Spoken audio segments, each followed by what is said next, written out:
ನೋಡ್ರಿ, ಸರ್ಕಾರಿ ನೌಕರರು ನಮ್ಮವರು.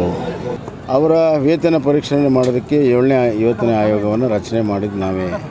ಮತ್ತು ಅದಕ್ಕೆ ಏನೆಲ್ಲ ಆಯೋಗಕ್ಕೆ ಸಹಕಾರ ಮಾಡಿದ್ದೀವಿ. ಈಗ ಆ ನೌಕರರು ಏನು ಹೇಳ್ತಾರೆ ಅಂತಂದರೆ, ಮಧ್ಯಂತರ ವರದಿನ ತೆಗೆದುಕೊಂಡು ಒಂದು ಅನುಷ್ಠಾನವನ್ನು ಕೂಡಲೇ ಮಾಡಬೇಕನ್ನುವಂಥದ್ದು ಅವರ ಡಿಮಾಂಡ್ ಇದೆ. ಈಗಾಗಲೇ ನಾವು ವೇತನ ಆಯೋಗದ ಜೊತೆಗೂ ಕೂಡ ಸಂಪರ್ಕದಲ್ಲಿದ್ದೇವೆ. ಕೂಡಲೇ ಮಧ್ಯಂತರ ವರದಿಯನ್ನು ಕೊಡೋಕ್ಕೆ ಹೇಳಿದ್ದೇವೆ. ಮತ್ತು ನಾನು ವಿಧಾನಸಭೆಯಲ್ಲಿ ಬಜೆಟ್ಗೆ ಉತ್ತರ ಕೊಡುವಾಗಲೂ ಕೂಡ ಭಾಳ ಸ್ಪಷ್ಟವಾಗಿ ಹೇಳಿದ್ದೀನಿ, ಮಧ್ಯಂತರ ವರದಿಯನ್ನು ತರಿಸ್ಕೊಂಡು ಅನುಷ್ಠಾನವನ್ನು ಮಾಡ್ತೀವಿ ಅಂತ ಈಗಾಗಲೇ ಹೇಳಿದ್ದೀವಿ. ಹೀಗಾಗಿ ನಿರಂತರವಾಗಿ ಅವ್ರ ಜೊತೆಗೆ ಸಂಪರ್ಕದಲ್ಲಿದ್ದೇವೆ. ನಾನು ಇವತ್ತು ಸಾಯಂಕಾಲ ಹೋದ ತಕ್ಷಣವೇ ಆ ವೇತನ ಆಯೋಗದ ಜೊತೆಗೂ ಮಾತಾಡ್ತೀನಿ. ನಮ್ಮ ಹಿರಿಯ ಅಧಿಕಾರಿಗಳ ಜೊತೆಗೆ ಮಾತಾಡಿ ಈ ಸಮಸ್ಯೆನ ಇತ್ಯರ್ಥ ಮಾಡುವಂಥ ವಿಶ್ವಾಸ ನನಗೆ.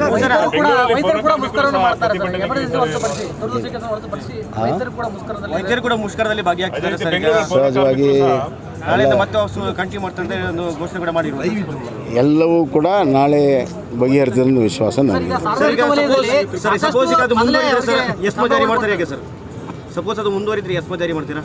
ಅದು ಇನ್ನೂ ಅಂಥದ್ದೇನು ಬಂದಿಲ್ಲಲ್ಲ. ಈಗ ನಾನು ಅದ್ರ ಬಗ್ಗೆ ವ್ಯಾಖ್ಯಾನ ಮಾಡೋದಿಲ್ಲ.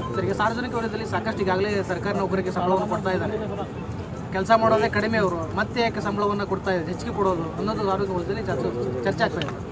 ಇಲ್ಲ, ಅದು ಎರಡು ಥರದ್ದು ಚರ್ಚೆ ಇದೆ. ವೇತನ ಆಯೋಗ ರಚನೆ ಆದಮೇಲೆ ಅದ್ರ ಶಿಫಾರಸಂತ ಕೊಡಲೇಬೇಕಾಗ್ತದೆ.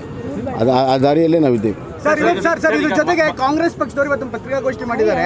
ನಿಮ್ಮ ಮೇಲೆ ನೇರವಾದಂಥ ಆರೋಪ ಮಾಡಿದ್ದಾರೆ. ಅಬ್ಕಾರಿ ವಿಚಾರದಲ್ಲಿ ಹಗರಣ ಆಗಿದೆ. ಅದರಲ್ಲಿ ಕಿಕ್ ಬ್ಯಾಕ್ ಸೇರಿದಂತೆ ಸುಮಾರು ಕೆಕ್ಕಂಬಿ ಸೇರಿದಂತೆ ಅಬ್ಕಾರಿ ಟೆಂಡರ್ನಲ್ಲೂ ಕೂಡ ಹಗರಣ ಆಗಿದೆ. ಅದನ್ನು ಅದು ವಿವರ ಕೊಡಲಿ, ಅದೇನು ವಿವರ ಕೊಡಲಿ, ಅದನ್ನು ಏನು ಬೇಕೋ ತನಿಖೆ ಮಾಡಿಸೋಣ. ಯಾವುದೇ ತನಿಖೆಗೆ ಸಿದ್ಧ. ಅದು ಪ್ರಶ್ನೆನೇ ಇಲ್ಲ. ಯಾವುದು ವಿವರ ಕೊಡ್ದೇನೆ ಸುಮ್ಮನೆ ಆರೋಪ ಮಾಡುವಂಥದ್ದು ಕಾಂಗ್ರೆಸ್ಸಿನ ಚಾಳಿ ಅಷ್ಟೇ. ಸರ್, ಒಂದು ಮಾತಾಡಿರುವಂಥ ಆಡಿಯೋ ಬಿಡುಗಡೆ ಮಾಡಿದ್ದಾರೆ ಸರ್ ಅವರು. 200 ಕೋಟಿ ರೂಪಾಯಿ ಒಟ್ಟು ಹೋಗೋಣ, ಅದರಲ್ಲಿ 80 ಕೋಟಿ ಕಿಕ್ ಬ್ಯಾಕ್ ಆಗಿದೆ ಅಂತ ಪ್ರಿಯಾಂಕ್ ಖರ್ಗೆ ಹೇಳ್ತಿದ್ದಾರೆ. ಪ್ರಿಯಾಂಕಾ ಖರ್ಗೆ ಅವ್ರಿಗಿಂತ ಅವ್ರ ಮೇಲೇ ಸಾಕಷ್ಟು ಆರೋಪ ಇರುವಂಥದ್ದು.